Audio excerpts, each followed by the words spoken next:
muchísimas gracias por la invitación, al profesor Salvador Tarodo, en primer lugar, a la organización.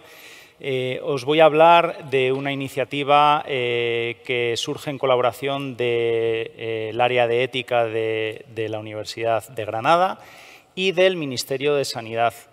Voy a tratar de justificar al principio un poco la razón de ser de este observatorio y luego algunos objetivos que nos planteamos.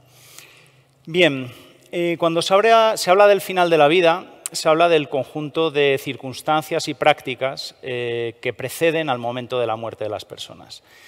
En España mueren un poco más de 400.000 personas al año y esas personas mueren habitualmente en un contexto institucionalizado.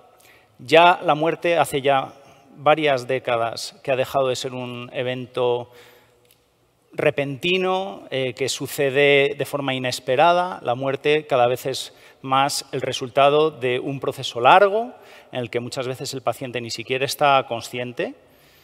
Y en ese proceso largo, gracias a la tecnología aplicada al soporte vital y a toda la capacidad incrementada de mantener la vida, se plantea la posibilidad de extender la vida en el tiempo, pero también la posibilidad no tan deseable a veces de mantener la vida en circunstancias que a las personas no les gustaría vivir.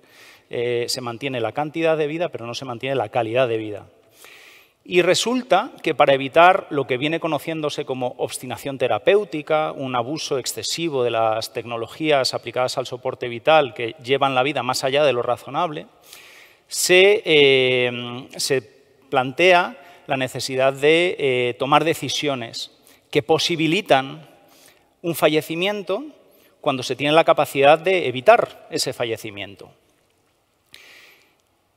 De esas 400.000 muertes que suceden anualmente en España, la mitad de ellas tienen lugar en hospitales, aproximadamente un 15% en residencias sociosanitarias. No se sabe exactamente qué proporción de esas muertes, de esas 200 y pico mil muertes, quizá más, son subsiguientes a una decisión, pero se cree que muchas. En cuidados intensivos, que aglutina una buena parte de las muertes hospitalizadas, se sabe por otros países que en torno al 3/4 partes de las muertes que suceden en cuidados intensivos son secundarias a una decisión, ¿vale? ¿En qué consiste esa decisión? Bueno, pues a veces la decisión consiste en una eutanasia. Una eutanasia, es decir, una inyección letal de una persona. Sabemos que a partir del año 2021 tenemos una ley que permite la ayuda médica para morir, que incluye la administración de una dosis letal a una persona que sufre de forma insoportable y que es consciente y que la solicita, siempre y cuando su situación tenga un carácter crónico, imposibilitante o una condición de terminalidad, siempre asociada a un sufrimiento vivido como insoportable. Pero en realidad, la eutanasia, que es como la práctica de final de vida más famosa, más conocida por todo lo que implica desde el punto de vista jurídico en particular, y que lleva consigo una serie de características y de garantías adicionales por lo drástica que es, no representa más que una fracción pequeñísima de las prácticas de final de vida. En España mueren cada año, o el último año, murieron 400 personas por eutanasia, es decir, una persona de cada 10.000 muertes. Es poquísimo. La inmensa mayoría de las personas que fallecen en contexto institucionalizado tras una práctica de final de vida mueren por otras circunstancias. Bien sea por una limitación de los tratamientos de soporte vital, consistentes en no administrar o bien retirar aquellas medidas que mantienen a un paciente con vida. Habitualmente lo más notorio puede ser un respirador automático, pero puede ser una diálisis, puede ser abstenerse de incrementar ciertos medicamentos que mantienen el equilibrio homeostático del paciente o la presión sanguínea.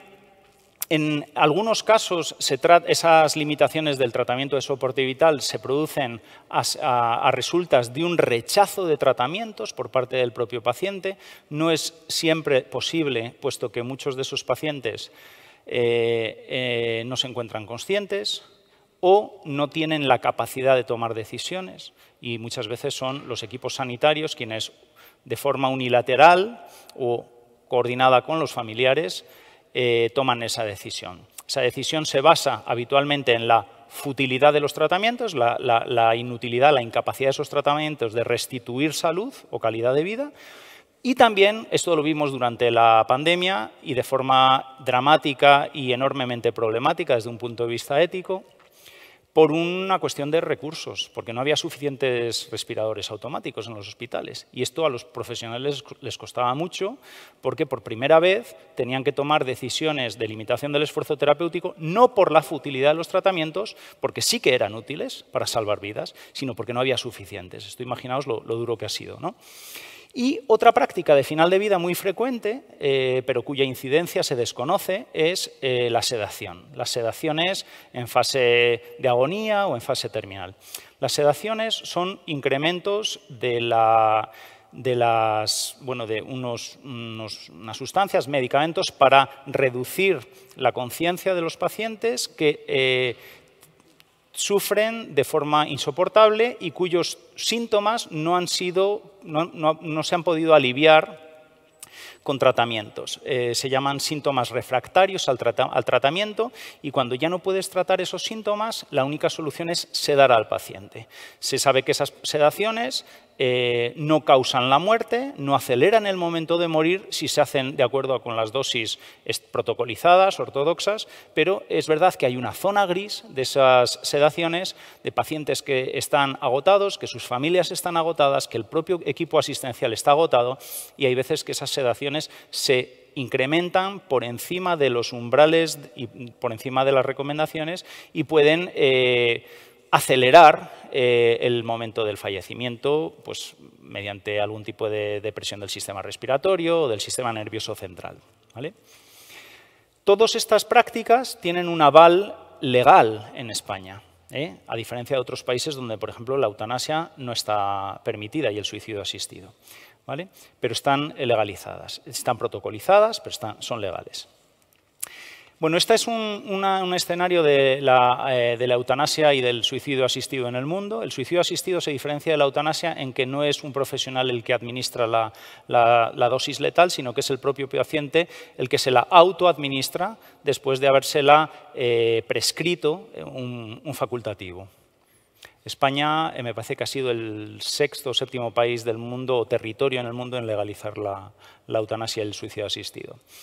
Bien, tenemos, de acuerdo con lo establecido por la LORE, la Ley Orgánica de Regulación de la Eutanasia, un informe anual sobre la prestación de ayuda para morir que menciona la incidencia de solicitudes, la incidencia de prestaciones, las características de los profesionales que facilitan esas prestaciones, las circunstancias en las que se encuentran los propios pacientes, la edad, su sexo, la procedencia, las regiones en las que, las comunidades autónomas en las que se producen.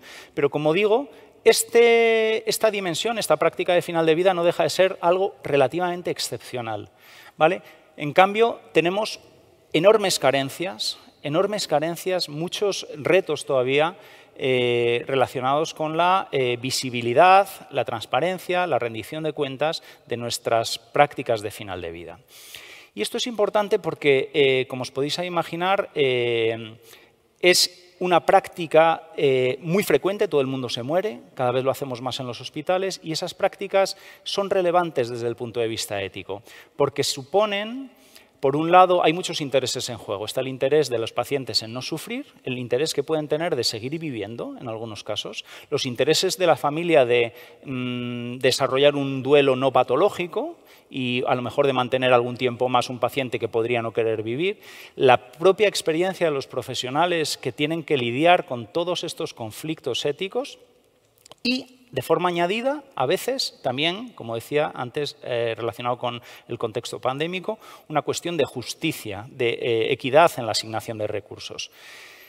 Son cuestiones moralmente relevantes en las que afectan muchos aspectos ideológicos, a veces, culturales. Hay sociedades que viven de forma distinta el final de la vida. Hay grupos ideológicos, incluso grupos profesionales que pueden tener aproximaciones distintas con respecto a estas prácticas y es poco deseable, yo creo que esto es una afirmación relativamente poco controvertida, es poco deseable que las personas muramos mejor o peor con más o menos tratamientos, dependiendo de algo tan coyuntural, tan circunstancial como en el lugar en el que hemos dado a parar, en el hospital o el servicio en el que hemos dado a parar. Lo ideal sería que hubiera una especie de estandarización, por esto yo creo que este es un tema que pertenece a este congreso, la equidad en el acceso a las prácticas del final de la vida, la equidad en la seguridad de las prácticas de final de vida. Nos falta saber cómo interactúa la prestación de ayuda a morir con otras prácticas de final de vida. No conocemos las circunstancias de los pacientes, cuáles son sus motivaciones, cuál es el contexto psicosocial del que proceden. ¿Es cierto que las personas más pobres solicitan más retirada de tratamiento? Eso es una cosa que no conocemos. ¿Cómo viven esto los equipos asistenciales? ¿Qué motivaciones tiene? ¿Cuál es su relación con los pacientes? Si los conocen bien, si respetan sus preferencias, si las conocen. ¿Cuáles son las características de esas prácticas? ¿Cuánto tardan en morir las personas después de que se administra una sedación o una eutanasia o una retirada del tratamiento de soporte vital?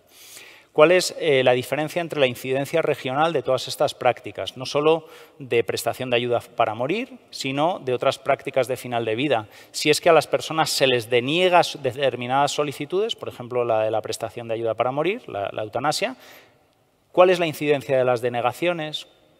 O cuáles las diferencias entre regiones. Otro problema del que se ha llamado la atención es la objeción de conciencia, que es un derecho también que tienen todos los profesionales para no practicar eutanasias o no verse involucrados en el proceso de tramitación de una prestación de ayuda para morir.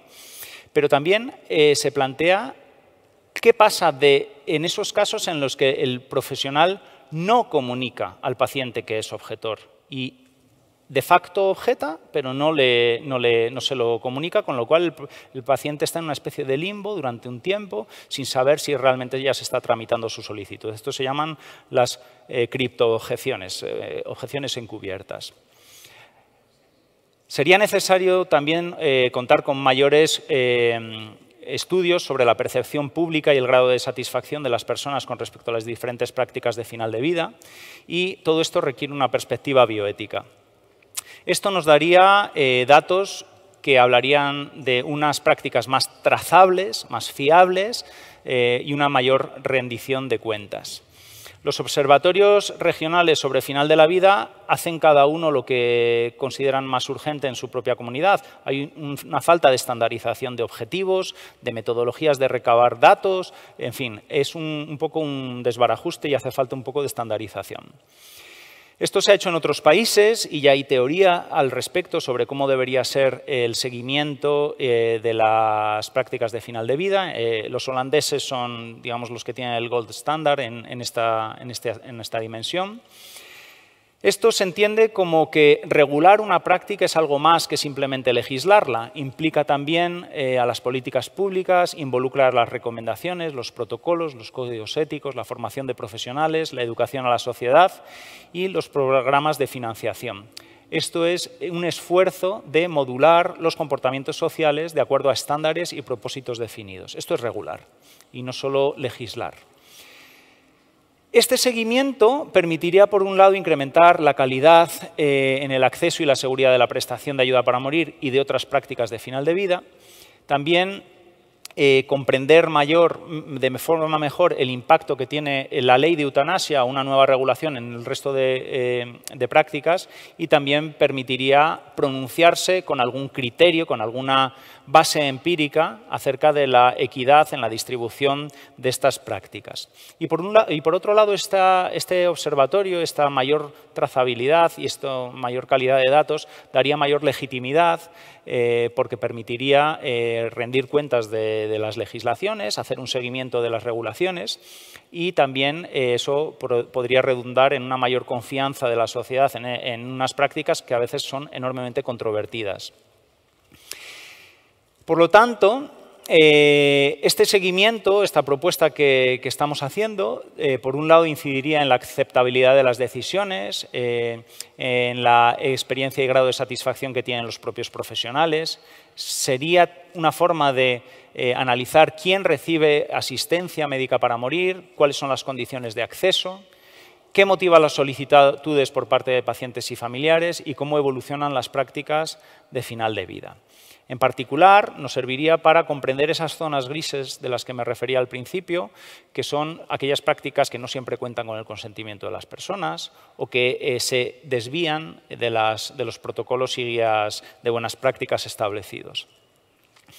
Las funciones del observatorio serán, por un lado, monitorizar las prácticas de final de vida con análisis empíricos de tipo cuanti y cualitativo, hacer una observación social para comprender cuáles son la percepción y experiencia de la propia sociedad con respecto a esta importante dimensión de las prácticas clínicas, servir de mediación entre diferentes entidades, asociaciones de pacientes, sociedades científicas, administraciones públicas encargadas de protocolizar las prácticas de final de vida, ofrecer formación a profesionales y a legos y a dar asesoramiento a las instituciones.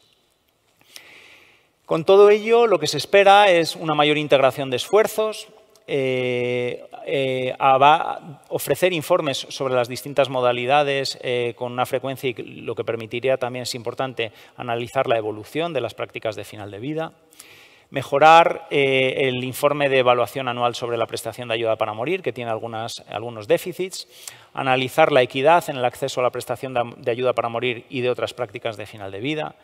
Hacer un informe sobre el conocimiento y actitudes de la población, también sobre el cumplimiento de la ley y de las recomendaciones en materia de final de vida, de buenas prácticas. Programas de formación especializada y no especializada y promover instrumentos para una recogida estandarizada de estas prácticas, probablemente teniendo como modelo el holandés, que permitiría además análisis comparativos internacionales.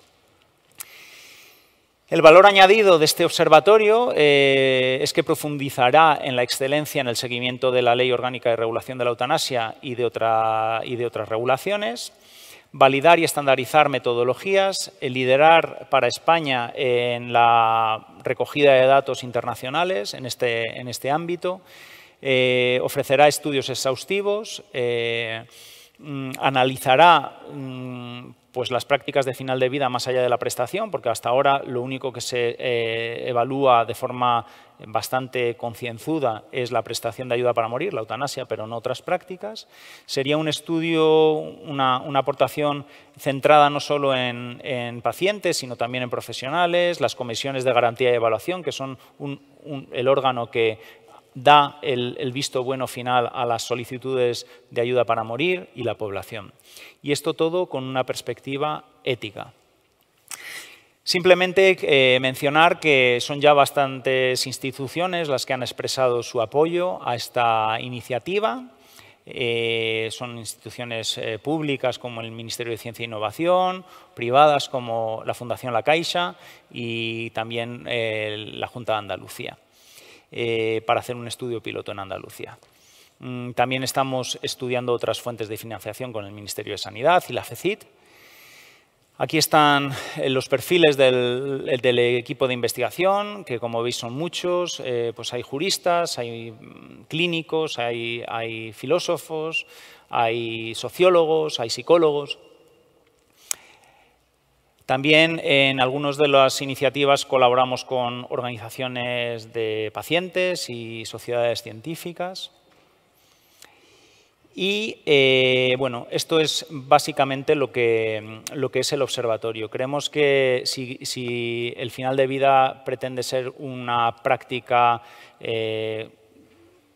equitativa y de la que se pueda rendir cuentas, es necesario ofrecer datos que sean fiables. Y este es un poco el objetivo de esta iniciativa. Muchas gracias.